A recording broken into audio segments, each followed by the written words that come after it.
ഇന്ത്യയുടെ ദേശീയ പതാകയെ തിരങ്ക എന്ന് വിളിക്കുന്നു. തിരങ്ക എന്നത് ഹിന്ദി വാക്കാണ്. 3 നിറങ്ങൾ ഉള്ളത് എന്നാണ് ഇതിനർത്ഥം. മുകളിൽ കാണുന്ന കുങ്കുമ നിറം ധൈര്യം, ത്യാഗം, ആത്മാർപ്പണം എന്നിവയെ കുറിക്കുന്നു.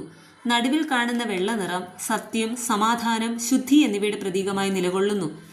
താഴെ കാണുന്ന പച്ച നിറം സമൃദ്ധിയുടെയും ജീവന്റെയും പ്രതീകമാണ്. ഇത് കൃഷിയെയും ഭൂമിയുടെ സമ്പത്തിനെയും സൂചിപ്പിക്കുന്നു. ഇനി അശോകചക്രം.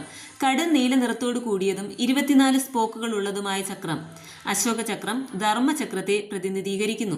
24 സ്പോക്കുകൾ 24 മണിക്കൂറുകളെയും ജീവിതത്തിലെ തുടർച്ചയായ സഞ്ചാരത്തെയുമാണ് പ്രതിനിധീകരിക്കുന്നത്. മാത്രമല്ല, നീതിയും ധർമ്മവും പാലിച്ച് മുന്നോട്ടു പോകണമെന്ന് ഓർമ്മപ്പെടുത്തുകയും ചെയ്യുന്നു. ചരിത്രപരമായി അശോകചക്രം അശോക ചക്രവർത്തിയുടെ സാർനാഥിലെ സിംഹസ്തംഭത്തിൽ നിന്നാണ് സ്വീകരിച്ചത്. ഇത് ബുദ്ധന്റെ ഉപദേശങ്ങളുമായി ബന്ധപ്പെട്ടതാണ്. ഇന്ത്യൻ ദേശീയ പതാകയിലെ 3 നിറങ്ങൾ 3 പ്രധാന മതങ്ങളുമായി ബന്ധമുള്ളതാണ് എന്നൊരു പ്രചാരം പരക്കെ നിലവിലുണ്ട്. പക്ഷേ ഇന്ത്യൻ ദേശീയ പതാകയിലെ നിറങ്ങൾക്ക് മതപരമായി യാതൊരു ബന്ധവുമില്ല. ഏതെങ്കിലും മതം, ജാതി, വിഭാഗം എന്നിവയുടെ നിറങ്ങൾ എന്ന രീതിയിൽ ഇതിനെ കാണരുതെന്ന് ഇന്ത്യൻ ഭരണഘടനയും ദേശീയ പതാക നിയമവും വ്യക്തമാക്കുന്നു.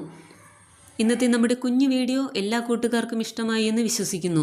യൂട്യൂബിൽ വീഡിയോ കാണുന്നവർ സബ്സ്ക്രൈബ് ചെയ്യുവാനും ഫേസ്ബുക്ക് പേജിൽ വീഡിയോ കാണുന്നവർ ഫോളോ ചെയ്യാനും മറക്കരുത്. അടുത്ത പ്രയോജനപ്പെട്ട മറ്റൊരു വീഡിയോയുമായി വീണ്ടും കാണാം. നന്ദി.